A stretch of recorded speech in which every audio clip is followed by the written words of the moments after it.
Welcome back to our YouTube channel. अभी हम लोग यहाँ पे रिलायंस इंडस्ट्रीज लिमिटेड के एनालिसिस करेंगे और देखेंगे आने वाले नेक्स्ट वीक में किस तरीके से मोमेंटम करेगा, प्लस जब मंडे को मार्केट ओपन होगा तो किस तरीके से ये अपना प्राइस एक्शन पैटर्न दिखाएगा और इसके इंपॉर्टेंट लेवल्स क्या रहेंगे। ठीक है। तो डेली टाइम फ्रेम पे जैसा हमारे ये कैंडल एक्सपेक्टेड था, आज के दिन वैसा ही कैंडल हम लोग को देखने को मिला है। और कल एक अच्छा मोमेंटम के बाद यहाँ पे एक हॉल्ट कैंडल हम लोग एक्सपेक्ट कर रहे थे और वैसा ही यहाँ पे कैंडल मिला है। इस कैंडल बनने के पीछे दो कारण था। टेक्निकली देखा जाएगा तो 3000 का लेवल लास्ट टाइम का हाई था और यहाँ से इसको इस तरीके से ब्रेक करना किसी भी शेयर के प्राइस एक्शन पैटर्न के लिए मुश्किल होता है। इसीलिए यहाँ पे आके जब ये हॉल्ट करके यहाँ से निकलता है उसके बाद ब्रेकआउट देता है तो ब्रेकआउट सस्टेनेबल भी होता है और इसी तरीके से ये काम करता है मैक्सिमम केसेस में। ठीक है। एंड अगर आप दूसरी बात यहाँ पे गौर करेंगे तो आपको पता होगा यहाँ पे छोटे कैंडल्स बन के यहाँ पे इसने हॉल्ट किया। हॉल्ट करने के बाद जब ये वन डे मोमेंटम हुआ होगा, ठीक है, तो यहाँ पे बहुत लोगों ने क्या किया होगा, प्रॉफिट बुकिंग स्टार्ट कर दी होगी। क्योंकि आज जैसे ही टच करके ऊपर क्यों निकला होगा और ये ऑल टाइम हाई टच किया होगा, यहाँ पे थोड़ा सा प्रॉफिट बुकिंग आई होगी एंड उसके बाद हम लोग को आज के दिन बहुत ज़्यादा सेलिंग कहीं देखने को मिला नहीं है। तो मिली जुली यहाँ पे आज के दिन प्राइस एक्शन पैटर्न रही है और बहुत ही छोटा सा मोमेंटम जैसा एक्सपेक्टेड था वैसा ही बना है। अब आने वाले समय में क्या हो सकता है उसके लिए हम लोग, जैसा कि आज का जो दिन देख रहे होंगे, आज 28 है, अब कल के दिन तो मार्केट बंद रहेगा। तो हम लोग यहाँ पे डायरेक्टली नेक्स्ट मंथ का 1 मंथ का एक बार कैंडल देख लेते हैं, क्योंकि ये मंथ का कैंडल यहाँ पे क्लोज हो चुका है। अब नेक्स्ट मंथ का नया कैंडल यहाँ पे बनेगा। इसको समझने के लिए हमें यहाँ पे समझना पड़ेगा कि यहाँ पे 2200 से लेके एक 2800 का रेंज था। इस चैनल पैटर्न में यहाँ पे देखेंगे दो तीन बार ये ऊपर नीचे करने के बाद लगभग लगभग यहाँ पे first second third fourth fifth fifth वाले अटेम्प्ट में जाके यहाँ पे इसको ब्रेक कर पाया है, देख रहे हैं। और ये थर्ड तीन लगातार ग्रीन कैंडल बनाने के बाद यहाँ पे ब्रेक किया, इसीलिए यहाँ पे अभी ये हॉल्ट कैंडल हमें देखने को मिल रहा है। अगर सिचुएशन कुछ ऐसी होती कि 2800 के आसपास ये दोनों कैंडल बने होते हैं, थोड़ा सा नीचे यहाँ इसी के आसपास, तो यहाँ पे जब ये ब्रेक करता तो तेजी से मोमेंटम हम लोग को एक दो इस तरीके के मोमेंटम देखने के बाद ऐसा हॉल्ट कैंडल देखने को मिलता। लेकिन हुआ कुछ ऐसा कि यहाँ पे पिछले 3 महीने से ये लगातार ग्रीन कैंडल बना रहा था, इसीलिए यहाँ पे 2 मंथ हम लोग को एक ही रेंज में ये ट्रेड करता हुआ नजर आया है। ठीक है। अभी नेक्स्ट मंथ में एक्सपेक्टेड रैली कैसी हो सकती है इसकी बात करेंगे तो देखिए, अभी 2 मंथ से एक ही रेंज में है। अगर देखेंगे तो 2800 से लेके 3000 के बीच में ये क्या कर रहा है, ट्रेड कर रहा है। तो ये अब जिस तरीके से इस रेंज में आके यहाँ पे प्राइस एक्शन पैटर्न बना रहा है, बहुत ही अच्छा प्राइस एक्शन पैटर्न बन रहा है। क्यों? क्योंकि ये जो रैली थी यहाँ पे कहीं ना कहीं इसको एडजस्ट कर चुका है ये, ठीक है, डाइजेस्ट कर चुका है। और यहाँ पे क्या हो रहा है अभी देखेंगे तो यहाँ पे अभी ये साइडवेज जा रहा है, एकोमुलेशन हो रहा है बायर्स का। तो अगर ऐसे सिनारियों में फिर से नेक्स्ट मंथ का जब कैंडल बनेगा और उसके बाद अगर ब्रेकआउट देता है, तो ऐसे ब्रेकआउट में हम लोग कुछ नहीं तो 3200 का यहाँ पे लेवल निकाल के वेट कर सकते हैं। क्योंकि ब्रेकआउट लेवल 2800 है और यहाँ पे जो रेंज बना है ये लगभग लगभग देखेंगे 600 का है। तो यहाँ से टारगेट भी 600 का है, तो अल्टीमेट टारगेट हमारे लिए 3400 के आसपास का है, राइट। लेकिन यहाँ पे कुछ नहीं तो ये 200 आराम से मोमेंटम कर जाएगा। अगर यहाँ पे ये जो रेंज बना रखा है मंथली टाइम फ्रेम पे, दोनों कैंडल बहुत ही अच्छे यहाँ पे रुके हुए हैं। अब यहाँ से नेक्स्ट कैंडल इसका ब्रेकआउट देता है तो एक अच्छा मोमेंटम हम लोग को देखने को मिल सकता है। पहला सिनारियो हो गया। दूसरा सिनारियो में क्या हो सकता है, इसी की रेंज में फिर से यहाँ पे टाइम स्पेंड कर सकता है।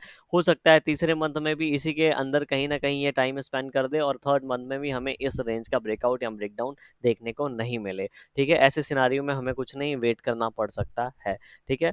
और अभी फोर्थ सिनारियो क्या हो सकता है कि ये नीचे की ओर ब्रेक डाउन दे दे। देखिए 2800 जो लेवल है, यहाँ पे 5-6 बार ये हिट करने के बाद इसको ब्रेक किया है, तो एक बहुत ही स्ट्रांग ये सपोर्ट की तरह यहाँ पे हमारे लिए एक्ट कर रहा है। ठीक है। इसीलिए इस लेवल का ब्रेकडाउन होना थोड़ा सा हम लोगों को मुश्किल ज़्यादा लग रहा है। क्यों? क्योंकि जिस तरीके से बायर्स ने इसका ब्रेकआउट दिया है, कोई बायर्स यहाँ पे जो जिन लोगों ने यहाँ पे पोजीशन बनाया वो चाहेंगे नहीं इसके नीचे आए। क्योंकि अगर इसके नीचे आता है तो नेक्स्ट सपोर्ट हम लोग को 2600 के आसपास देखने को मिलेगा, जो कि इस मोमेंटम का कहीं ना कहीं 50% नीचे की ओर करेक्शन हो जाएगा। तो ऐसे सिनारियों में बायर्स चाहेंगे नहीं कि इस लेवल के आसपास ही आके ट्रेड करे। तो ऐसे सिनारियों में उनकी पूरी कोशिश रहेगी या तो इसके बीच में कहीं ना कहीं ये टाइम स्पेंड करे या फिर इसको ब्रेकआउट देके ऊपर की ओर निकल जाए। इसीलिए जो दो सिनारियो हैं उसकी प्रोबेबिलिटी काफ़ी हाई हम लोगों को देखने को मिल रही है। अब हम लोग यहाँ पे डायरेक्टली वीकली टाइम फ्रेम पे चलते हैं। वीकली टाइम फ्रेम पे आप जाके देखेंगे तो एक अच्छी अच्छे खासे रैली के बाद यहाँ पे इसने हॉल्ट किया, हॉल्ट करने के बाद 2 वीक यहाँ पे मोमेंटम हुआ है।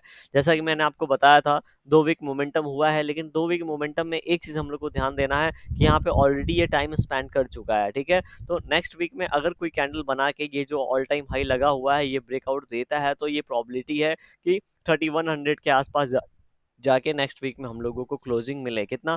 3100 के आसपास जाके हम लोगों को नेक्स्ट वीक में क्लोजिंग मिले, अगर ये हाई निकलता है तो, ठीक है।